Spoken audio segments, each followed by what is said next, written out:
मेरा नाम कृष्ण है और मेरा संबंध उत्तर प्रदेश के एक छोटे से कस्बे मोहनगढ़ के पास के गांव से है।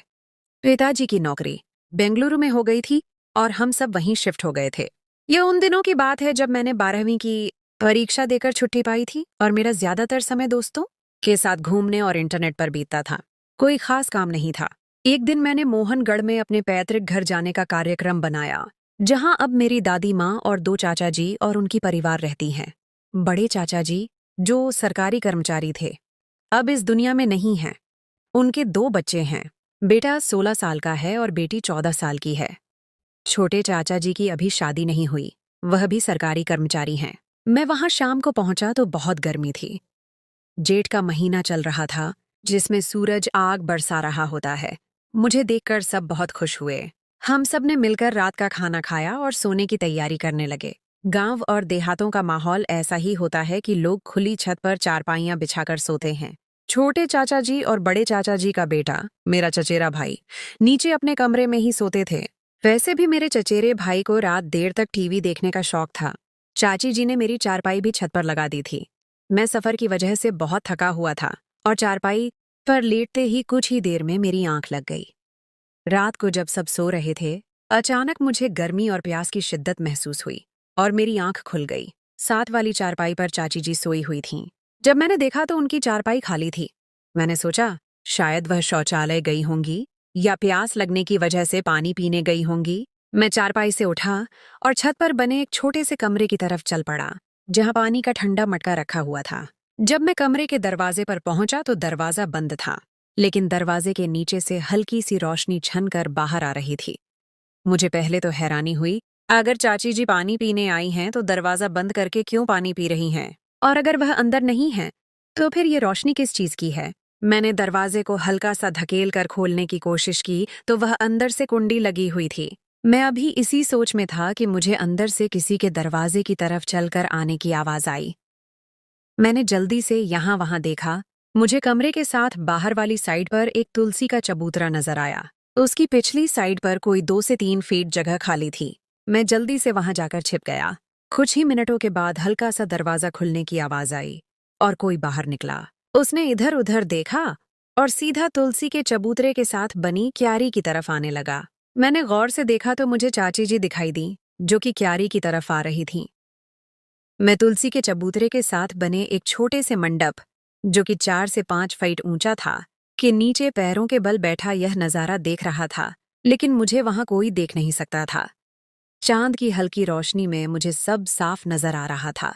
जब चाची जी क्यारी के करीब पहुंची तो मैंने देखा कि चाची जी ने वहां से कोई चीज उठाई और दोबारा उसी कमरे की तरफ वापस चली गईं। उनके जाने के कोई 2 मिनट के बाद मैं चुपके से वहां से निकला और कमरे की तरफ गया। इस बार दरवाजा हल्का सा खुला हुआ था, लेकिन हल्की सी रोशनी आ रही थी। मैंने आहिस्ता से थोड़ा सा दरवाजे को धकेला और सिर्फ आधा ही अंदर करके झांका, तो थोड़ा अंधेरा होने के बावजूद जो नजारा देखा वह मेरे होश उड़ाने के लिए काफी था। अंदर चाची जी बाईं ओर एक कोने में एक चारपाई पर बैठी हुई थीं और खुद से खेल रही थीं। यह नजारा देखकर मैं होश खो बैठा और जब लगभग 10 सेकंड के बाद मैं कल्पनाओं की दुनिया से वापस आया और जब आंखें खोलीं तो मेरे पैरों तले जमीन खिसक गई। जब मैंने आंखें खोलीं तो देखा चाची जी का रंग उड़ा हुआ था और उनकी नजरें मेरे चेहरे पर थीं। मैं अभी डर और शर्मिंदगी की सोच में था कि चाची जी की आवाज मेरे कानों तक पहुंची। कृष्ण, तुम यहाँ क्या कर रहे हो? मैं बिना चाची जी की तरफ देखे तेजी से चलता हुआ सीढ़ियां उतरकर नीचे वाले कमरे में जाकर अंदर से कुंडी लगाकर बैठ गया और डर और शर्मिंदगी से सोचने लगा कि अब आगे क्या होगा। मैं चाची जी का सामना कैसे करूंगा? अगर उन्होंने किसी को बता दिया तो? पिताजी की मार और खासकर सबसे छोटे चाचा जी के बारे में सोचकर ही मैं डर रहा था। मेरे छोटे चाचा जी सख्त मिजाज के मालिक थे और मैंने बचपन में उनसे बहुत बार मार खाई थी। मैं वहां आधे घंटे तक बैठा रहा और सोचता रहा और फिर हिम्मत करके उठा, मुंह हाथ धोया और दबे पांव चलता हुआ छत पर आ गया। पहले चाची जी की चारपाई देखी तो वह दूसरी तरफ मुंह करके लेटी हुई थीं। मैं चुपके से आकर बिना कोई आवाज किए अपनी चारपाई पर आकर लेट गया और सुबह का इंतजार करते करते न जाने कब आंख लग गई और मैं सो गया। सुबह कोई 9 बजे का वक्त था जब मेरी चचेरी बहन ने मुझे आकर जगाया कि कृष्ण भैया उठो, दादी माँ और माँ नीचे नाश्ते के लिए बुला रही हैं। मैं अचकचाता हुआ उठा और सीधा शौचालय में घुस गया। नहा धोकर नाश्ते के लिए सबके साथ बैठ गया। दादी माँ और बच्चे भी नाश्ता कर रहे थे। छोटे चाचा जी अखबार पढ़ रहे थे और साथ साथ नाश्ता भी कर रहे थे, और चाची जी रसोई से चीजें लाकर नाश्ता लगा रही थीं। मैं चोरी चोरी चाची जी की तरफ ही देख रहा था। जब नाश्ता लग गया तो चाची जी भी आकर नाश्ता करने लगीं। जब मेरी और चाची जी की नजरें मिलीं तो हम दोनों ने फौरन नजरें चुरा लीं। हम दोनों एक दूसरे से नजरें नहीं मिला पा रहे थे। मैं बार बार चाची जी की तरफ देख रहा था। अचानक चाची जी ने मुझे गुस्से भरी नजरों से देखा तो मैं डर गया और मुंह नीचे करके नाश्ता करने लगा। एक अजीब सा डर दिल में था कि चाची जी ने नाश्ते के बाद अगर चाचा जी को बता दिया तो मेरी खैर नहीं है। आज इसी सोच में निवाला गले से मुश्किल से उतर रहा था। मैं इन्हीं सोचों में गुम था कि छोटे चाचा जी बोले, बच्चों, बस्ते उठा लो, स्कूल जाने का समय हो गया है। और मुझे कहा, कृष्ण बेटा, शाम को ड्यूटी के बाद तुमसे बातें करेंगे। मैंने बस इतना ही कहा, जी चाचा जी, और वह कुछ ही मिनटों के बाद बच्चों के साथ चले गए।